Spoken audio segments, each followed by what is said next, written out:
Ya Allah, mohon ampuni dosa-dosa umatnya Nabi Muhammad SAW. Ya Allah, mohon sayangi umatnya Nabi Muhammad SAW. Ya Allah, mohon perbaiki keburukan-keburukan atau kekurangan umatnya Nabi Muhammad SAW. Yang keempat, ya Allah, mohon bahagiakan umatnya Nabi Muhammad SAW. Jangan-jangan selama ini ada banyak maksiat yang pernah dikerjakan, masih ada peluang untuk bertaubat. Walaupun itu sebagai dosa besar, sepanjang ajal belum tiba, cepat taubati. Dekati Allah Subhanahu wa Ta'ala. Jadi nyambung semua dari bacaan sholat subuh tadi. Saya tidak pernah janjian dengan Ustaz Amiruddin Tunggi Mami tadi. Tidak tahu saya. Tahu-tahu yang dibaca surat itu, ayatnya itu nyambung dengan apa yang kita bahas. Jangan bebal dengan taubat. Jangan abai sampai hati mati. Ya. Kalau sudah hatinya mati, susah nanti.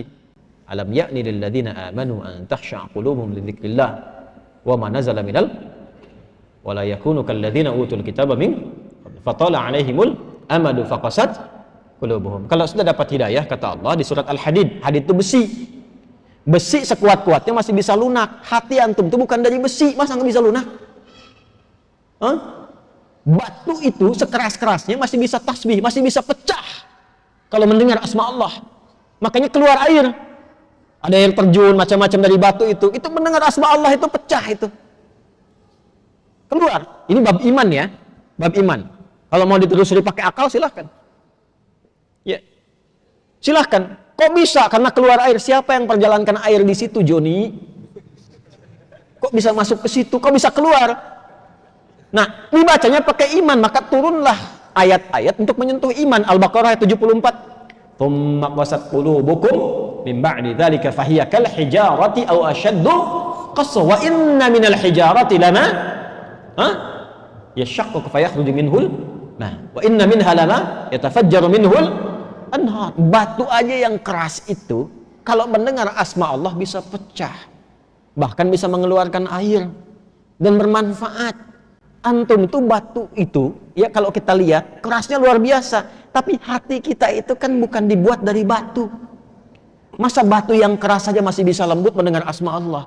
Hati Anda yang dicipta tidak dari batu, kenapa tidak bisa tersentuh? Ada apa itu?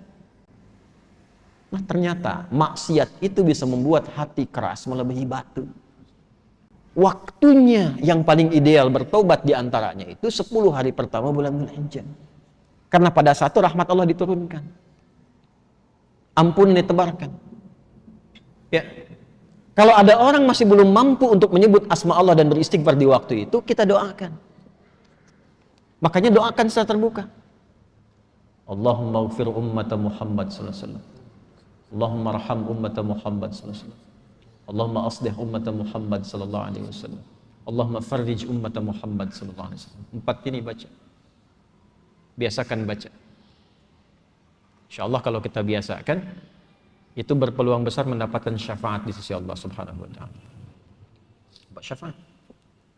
Dari mana taunya? Bukan lu taati itu. Itu ada ilmunya.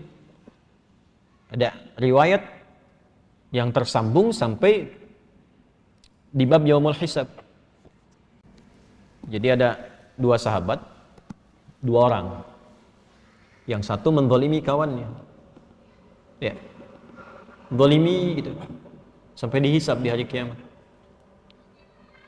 Yang satu pengen nuntut pada Allah. Yang namanya sahabat itu kan pasti walaupun ada masa-masanya bertengkar, tapi ada kan periode yang baik-baiknya yang dikenang. Makanya Sayyidina Ali bin Abi Thalib radhiyallahu ta'ala anhu pernah mengajarkan, kalau saling menyukai, ini menyukai dalam arti berteman baik ya. Kalau saling menyukai, berteman baik, yang sewajarnya saja. Jangan berlebihan. Nah, sewajarnya ini standar agama. Ya, standar agama itu tinggi sekali. Saling berbagi, saling memperhatikan dalam kebaikan, ya. Nah, sewajarnya itu yang dimaksudkan. Jangan berlebihan. Khawatirnya nanti saat ada kebencian, kembalinya lama. Tapi kalaupun tak suka, jangan berlebihan. Siapa tahu satu masa ada momen pertemuan yang saling mengikat, nanti kenalannya lama. Nah, ini 2 orang ini pernah jadi sahabat, kemudian bermusuhan sampai menuntut di hadapan Allah di hari kiamat. Begitu dituntut itu, apa kata Allah? Ditampakkanlah keindahan surga untuknya.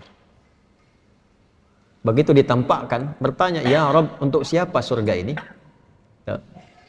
Maka dijawab, kama qala,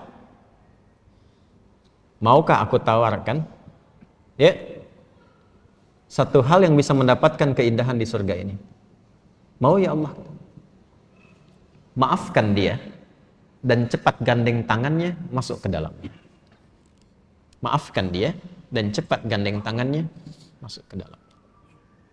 Maka ternyata amal soleh yang kita kerjakan itu untuk mengharapkan ridha Allah Subhanahu wa Ta'ala, itu berkenan diterima oleh Allah Subhanahu wa Ta'ala sampai bisa diizinkan oleh Allah untuk menggandeng sahabat-sahabatnya yang bermasa hidup dengan dia dalam kehidupan di dunia.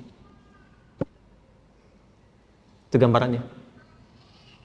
Dan itu nanti termasuk bagian dari ayat-ayat Quran yang di Quran surah ketiga Ali Imran ayat 133 sampai 134. Wasari'u ila maghfiratin min rabbikum wa jannatin 'arduhas samawati wal ardu 'iddat lil muttaqin. Siapa orang yang berpeluang mendapatkan surga seluas langit dan bumi itu?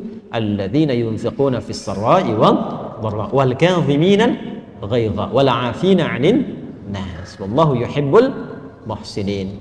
Karena itu kita mesti melatih hati. Ya, supaya kebaikan itu meluas, jangan pada diri pribadi saja. Kalau mau soleh, bagus, tapi jangan kurangi kesolehan dengan banyak mencela orang, supaya banyak salah keluar juga nanti. Lebih baik kita doakan. Dan kita tidak dituntut untuk hasil dari mereka, yang penting kita ikhtiar. Nah, 4 ini tadi. Allahumma ighfir ummata Muhammad. Allahumma ighfir ummata Sayyidina Muhammad SAW. Allahumma arham ummata Sayyidina Muhammad SAW. Allahumma aslih ummata Sayyidina Muhammad SAW. Allahumma fardij umat Sayyidina Muhammad SAW. 4 ini biasakan. Ya Allah, mohon ampuni dosa-dosa umatnya Nabi Muhammad SAW. Ya Allah, mohon sayangi umatnya Nabi Muhammad SAW. Ya Allah, mohon perbaiki keburukan-keburukan atau kekurangan umatnya Nabi Muhammad SAW. Yang keempat, ya Allah, mohon bahagiakan umatnya Nabi Muhammad SAW.